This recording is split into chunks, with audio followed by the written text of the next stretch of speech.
Los expertos en la materia llegan hasta tus oídos. El tema del día, a primera hora.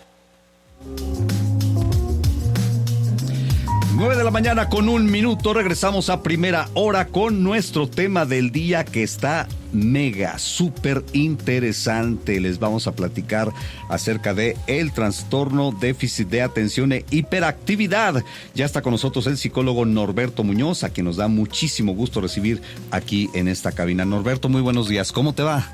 Muy buenos días, Freddy, muy bien, muy contento de estar aquí otra vez contigo platicando de algo tan bonito que es la salud mental y de uno de mis temas favoritos, que es el TDAH o trastorno por déficit de atención e hiperactividad. Mira, ya aquí entre tú y yo con algunas sonrisitas porque te platicaba que de alguna manera hay algunos rasgos ahí que siento, yo le digo a Norberto, pero ya como le reclamo a mis papás a estas alturas, hombre, por esta situación del trastorno de déficit de atención e hiperactividad.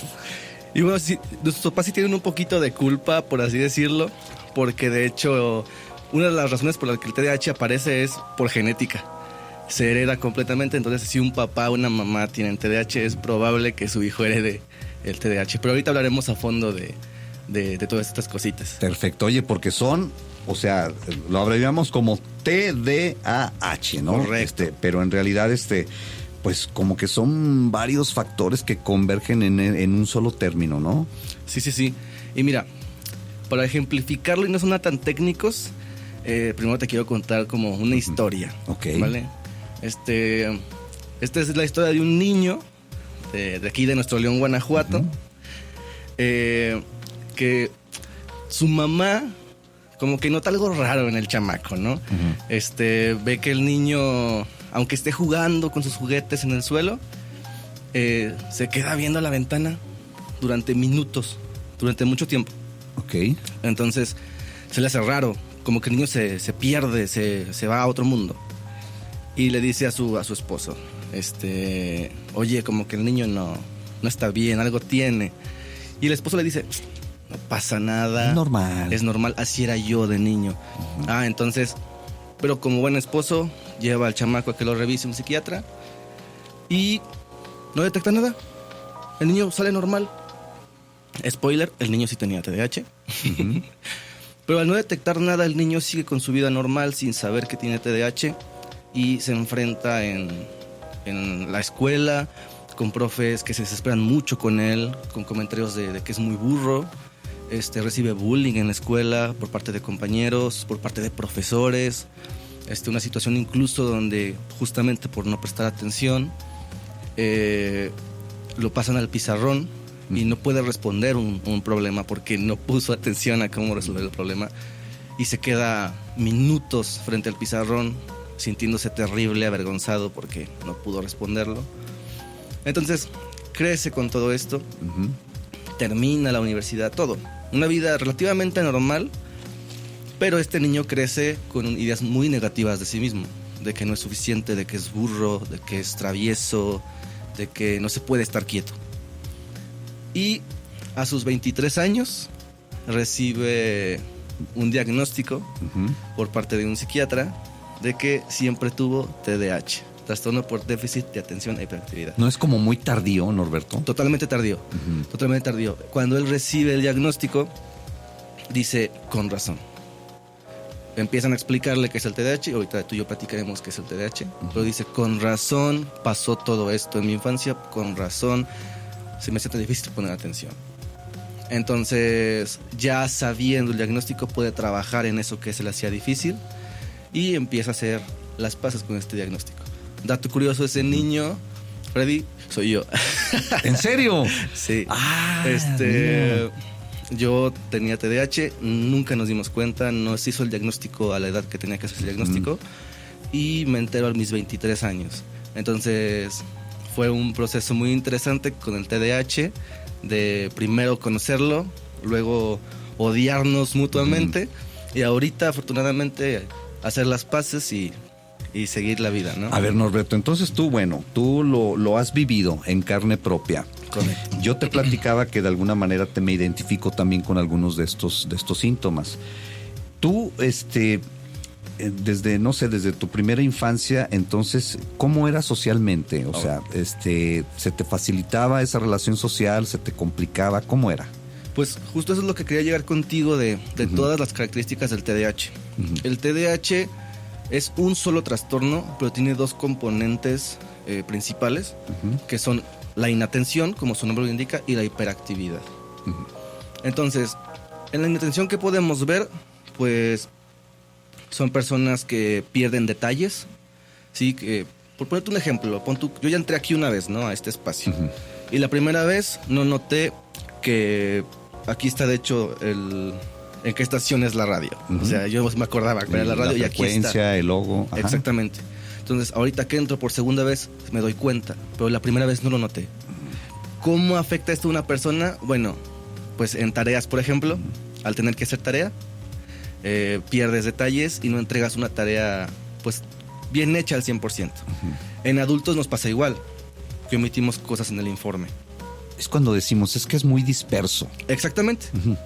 Les cuesta mucho poner atención. Entonces, en la escuela o como tú decías ahorita, socialmente, pues no le haces caso al compañero. Te está hablando y tú estás en otro lado. O está el profesor y tú te estás imaginando otra cosa. O estás pensando en otra cosa. O incluso en el trabajo, en vez de estar trabajando, estás pensando en otra cosa. Vale, te cuesta poner atención. E incluso es por tiempo. Se considera que un adulto funcional, digamos sin TDAH, puede prestar atención, ojo, 40 minutos máximo. Atención sostenida. Alguien con TDAH se reduce hasta 15 minutos.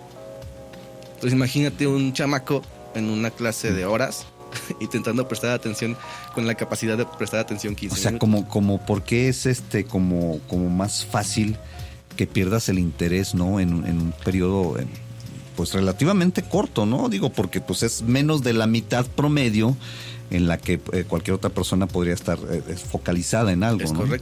Es correcto. Entonces, por eso es importante hacer el diagnóstico, porque esto se puede aprender. O sea, se puede adquirir habilidades para que tú puedas prestar atención con más facilidad. Ahorita al final te platicaré un poquito de eso. Pero siguiendo con cositas de la inatención, pues también llegamos a ver gente que no sigue instrucciones. Sí, te dan ahí como unas reglas que hacer, o tienes que hacer esto y esto. Ahí mi querido Luis Oleja de decir, este hombre, el Freddy, que de repente ahí se anda saltando los cortes y eso. Sí me pasa, sí me pasa. O sea, que sí tengo la instrucción y de repente la tengo como presente, ¿no? Pero hay un momento en el que como que se me va el avión, ¿no? O sea, y luego reacciono y digo, caray, es que esto era así. Justamente, es por la inatención. A mí me dijeron cómo hacer algo, pero como no puse atención, no me acuerdo. Entonces no es que uno no quiera obedecer o no quiera hacer la instrucción, sino que se te va la onda, justamente porque estás inatento. Otra cosita es, pierden las cosas. Van saliendo de casa y las llaves, la cartera, el teléfono. A mí mi madre me decía, no pierdes la cabeza porque la traes puesta, man. Y justo en niños, a lo que iba, el topper, el suéter, ya perdieron los lápices. En la escuela, ¿quién sabe cuántos suéteres tienes que andar comprando algunos, no? Ajá. Sí, exactamente, que los mandan de regreso. Órale, y encuentras el suéter o no regresas. Bueno, entonces, este tipo de cositas pueden ser como un buen detector, ¿no? Si tu hijo pierde mucho las cosas, pues hazle un análisis. Ya hablaremos al final también de esto. Y otro factor de la inatención, pues las actividades diarias, ¿no? Se me olvidó pasar por los niños, o dejé ahí la lavadora ya prendida y se me olvidó tenderla, o en el trabajo se me olvida redactar el informe. Pero son cositas que hacemos diario como automáticas y se te pasan. Lo que para cualquiera podría ser algo como que sin mayor complejidad, ¿no? Exacto. A lo mejor sí, para quien tiene este trastorno pudiera ser hasta como un reto, ¿no? O sea, cosas tan simples, ¿no? Sí. Y es un reto, déjame decirte de su experiencia propia, pero sí. Y otro factor muy importante es el segundo componente del TDAH, la hiperactividad. No sé si has notado gente, de hecho tú y yo ahorita puedes ver que lo estoy haciendo, que jugamos con los pies o jugamos con las manos, que no nos podemos estar quietos. Eso es un indicio de hiperactividad. Si una gente que no tiene TDAH, pues no lo hace. Los que tenemos, pues estamos moviendo el pie, moviendo las manos, jugando con la pluma, etc. Hay gente que se levanta, o sea, tal cual, tú y yo estamos aquí sentados y se levantaría y se pondría a caminar por la sala porque no puede estar quieto. Sí. Esto es más común en niños, o en adolescentes. Lo Sí, puedes ver pero en yo el creo aula. que, o sea, no sé si a ti te ha pasado, a mí en algún momento, o sea, que tienes un buen rato sentado, hasta sientes así como, sientes como una desesperación, Ok, sí, como justamente. y te paras y caminas tantito y como que te calmas, ¿no? Como que ya te controlas un poco. Pues tiene que ver. Y en los niños podemos verlo mucho, que están haciendo un trabajo ahí en la clase y el niño se levanta a platicar con el compañero. Sí, entonces es muy común que pase. En adultos como que lo controlamos poquito mejor. Porque, por ejemplo, tú y yo no estamos levantándonos ahorita de nuestros asientos. Claro, no. Pero sí llega a pasar. Ajá.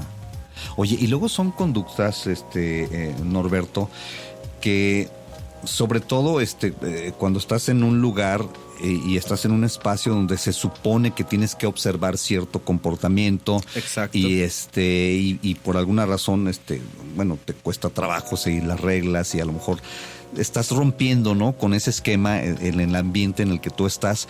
Esto te genera también llamadas de atención, por supuesto, ¿no? De quienes están ahí. Y mi pregunta es, ¿estas llamadas de atención luego pueden ser tan recurrentes que te pegan en el autoestima, ¿no? Correcto. De hecho, justamente la razón por la que alguien ya de adulto se siente tan mal o puede aparecer incluso un trastorno depresivo o ansiedad o muy baja autoestima es por todo lo que conlleva el TDAH en la infancia.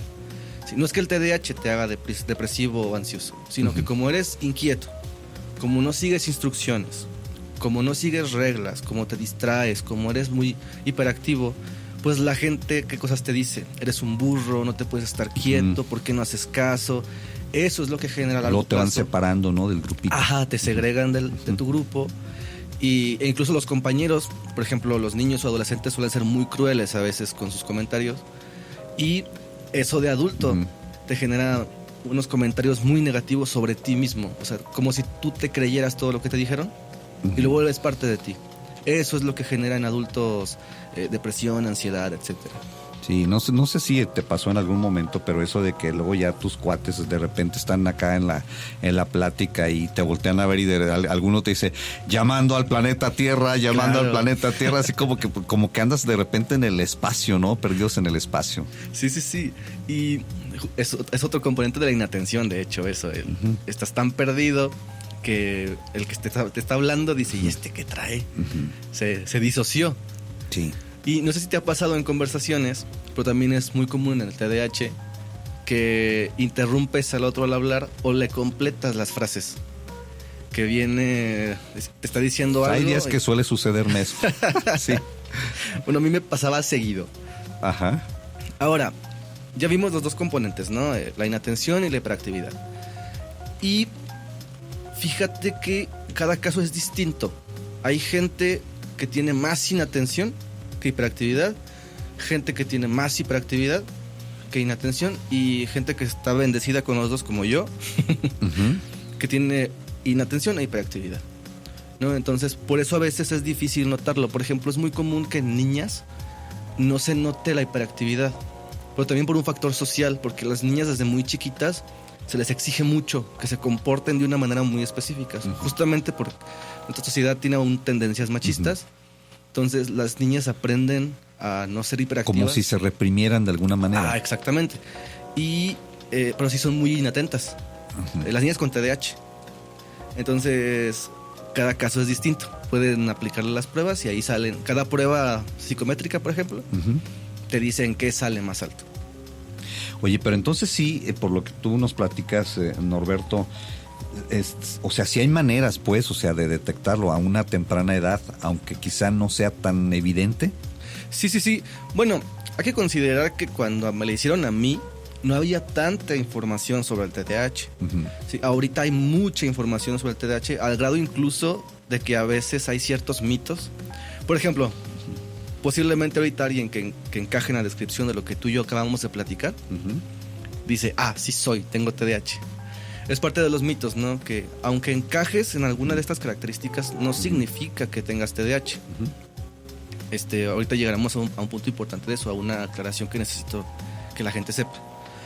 Pero sí, ahorita sí es más sencillo detectar TDAH de manera temprana, que es lo ideal, para que en la escuela pues no batalles tanto. Oye, es que sí, fíjate que luego sí me remito a algunas cosas que han sucedido, ¿no? Que en lo personal, luego también cuando te dicen, es que no me estás poniendo atención, ¿no?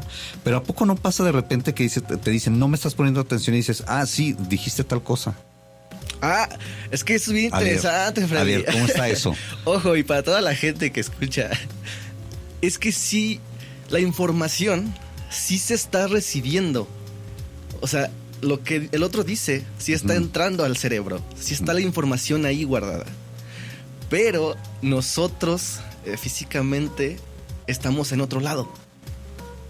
O sea, yo no estoy viéndote o escuchándote de manera consciente, por así decirlo. Pero la información sí está llegando al cerebro. Entonces, de repente, cuando el otro te dice, a ver, ¿qué dije? Sí llega el recuerdo. Dice, dijiste esto. Pero es porque ese es otro factor cuando del TDAH. Parece que estabas en la lela, ¿no? O sea... Ajá. Pero es que ese es otro factor del TDAH.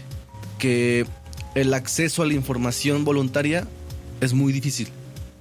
O sea, que yo diga, necesito recordar esto, es muy difícil. La información llega por su cuenta, como asociada al estímulo que estás viendo. Entonces, por ejemplo, tú ahorita no te acuerdas de nada sobre coches, pero sales y ves un coche en particular y te acuerdas de todo lo que tiene que ver de ese coche, porque viste el estímulo. Entonces, lo mismo pasa con este tipo de conversaciones, ¿no? Al preguntarte qué dije, pues se asocia eso con la información que estabas escuchando, aunque tú no estuvieras consciente, y sí se la dices porque tu cerebro sí la recibió. Oye, como que, digo, por lo que entiendo, a lo mejor esta cuestión de la memoria a corto plazo es así como que está complejo, ¿no? Tiene nombre, de hecho, se llama memoria de trabajo. Ya. Es esta memoria a corto plazo que nos sirve para realizar trabajos. Si no solo el trabajo como el que hacemos tú y yo, ¿no? El yo psicólogo, el tuyo aquí en la radio. El trabajo es todo lo que requiere algún esfuerzo mental. Entonces, la memoria de trabajo está muy afectada en el TDAH. Y estamos hablando de a corto plazo, pero quizás la memoria de largo plazo funciona de una manera distinta. La cantidad de información que una persona con TDAH puede obtener es abismal. O sea, puedes absorber un montón de de información, perdón, el TDAH. Ok. Entonces, de hecho, eso me lleva a un siguiente punto, que hay como ciertas características del TDAH que casi parecen superpoderes. Ojo, mi intención no es romantizar el TDAH, porque esto también tiene su inconveniente. Sí, por eso es un trastorno, ¿no? Exactamente. Okay. Por ejemplo, lo que me refiero sobre todo es al famoso hiperfoco. ¿Has escuchado del hiperfoco últimamente? Hiperfoco, pues me suena como que a mantener una atención, pero muy, como digo, muy, como con mucho, centrarte demasiado en algo, ¿no? Correcto, diste en el clavo.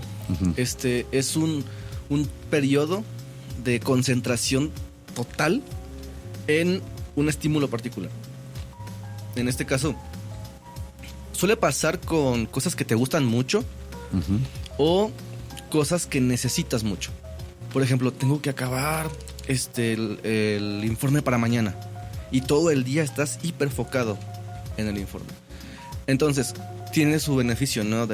Estamos tan concentrados que podemos acabar trabajos o obtener información o aprender habilidades en la mitad del tiempo que una persona sin TDAH.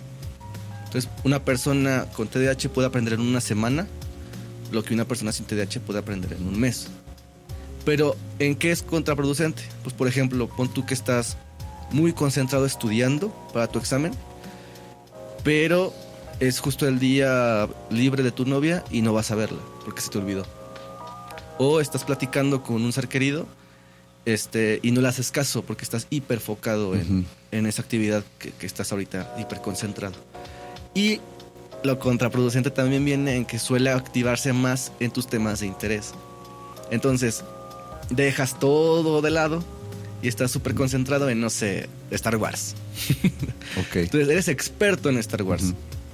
Y estás súper concentrado en Star Wars, pero Lo demás no importa. Es que sí, o sea, es que sí pasa, Norberto, que estás así como que a lo mejor traes un tema, ¿no? Y y en determinado momento dices, ya lo tengo.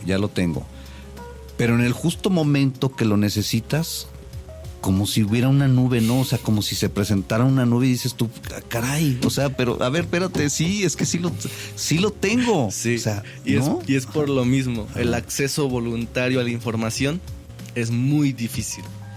Entonces sí, eres experto en Star Wars y la información está ahí, Freddy. O sea, está ahí en tu cerebro, pero no la puedes traer por tu cuenta. Tiene que aparecer un estímulo que se relacione con ese tema en el que tú quieres recordar la información. A ver, Norberto, y a ver, nos quedan unos cuantos minutitos. Como herramientas, como, no sé, como hábitos, como cosas que podamos hacer para mitigar, pues, este trastorno. Mira, al ser un trastorno crónico, y crónico me refiero a que pueda durar años o toda la vida, la única recomendación totalmente fiable que puedo dar es vayan a un proceso psicológico. Totalmente.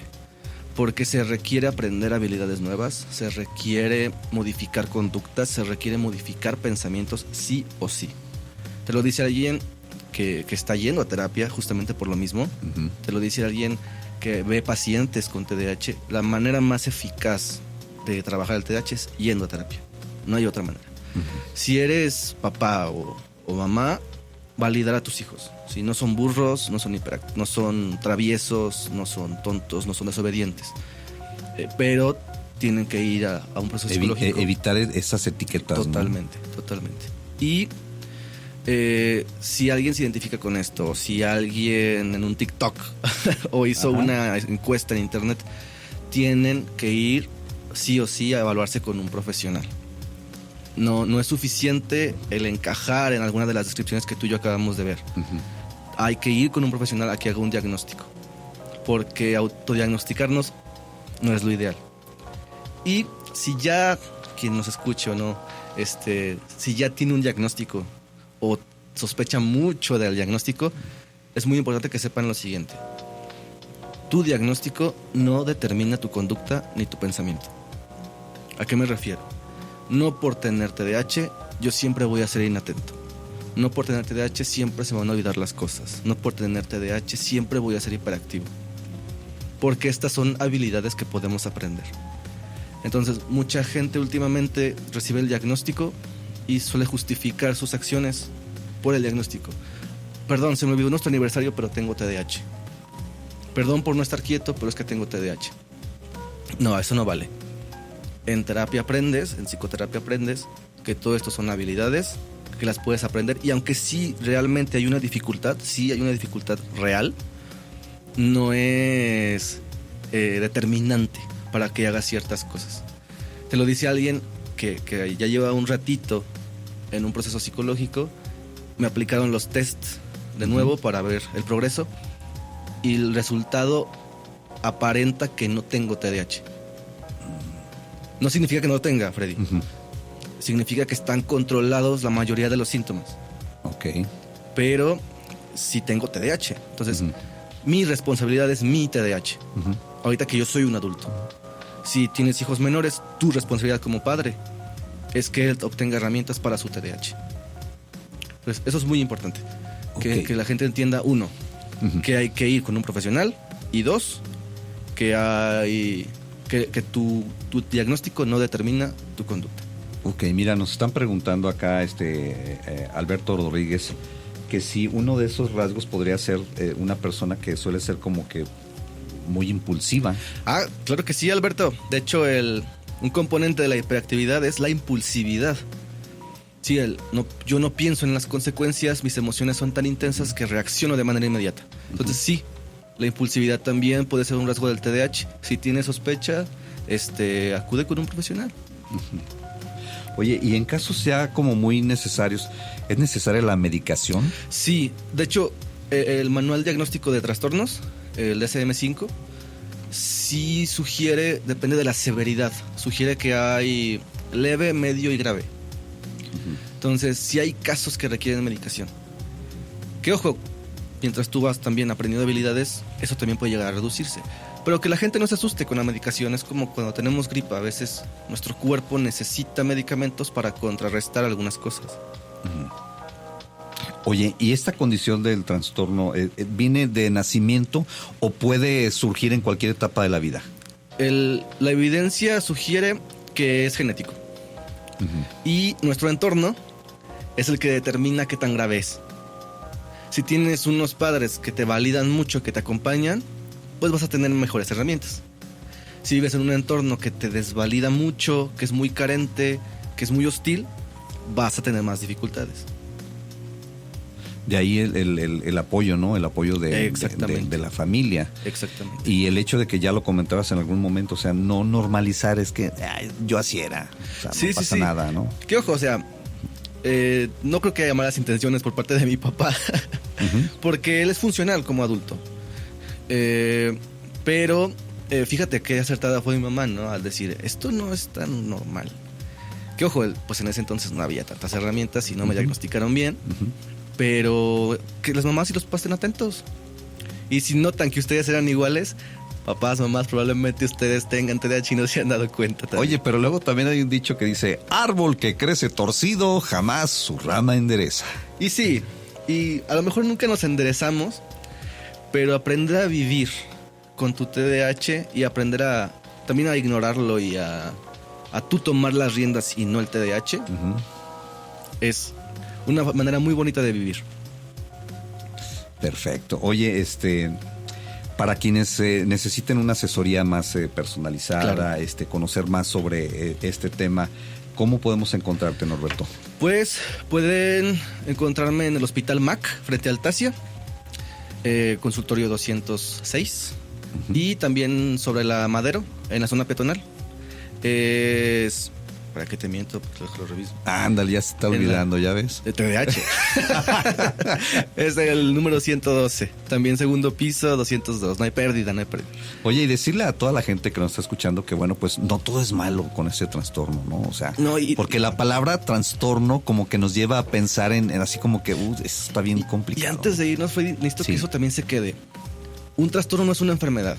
Si alguien con TDAH no es un enfermo. Tiene un trastorno y la definición de trastorno es o alteración o disfunción. Una condición, ¿no? No tanto como enfermedad. Genera dificultades, genera predisposición a ciertas cosas que no son muy saludables, sí. Pero no es una enfermedad que tengamos que curar, sino algo que tengamos que aprender a trabajar. Ok, perfecto. Norberto Muñoz, muchísimas gracias por estar acá con nosotros, ahora con este tema del trastorno déficit de atención e hiperactividad. Que a lo mejor el tema de la hiperactividad podríamos tratarlo por una manera por separado. Claro que sí. Ajá. Sí, podemos trabajar tanto la inatención como hiperactividad. Porque puede haber alguien que es hiperactivo y que no necesariamente tiene el trastorno o va junto con pegado. No, tienes toda la razón.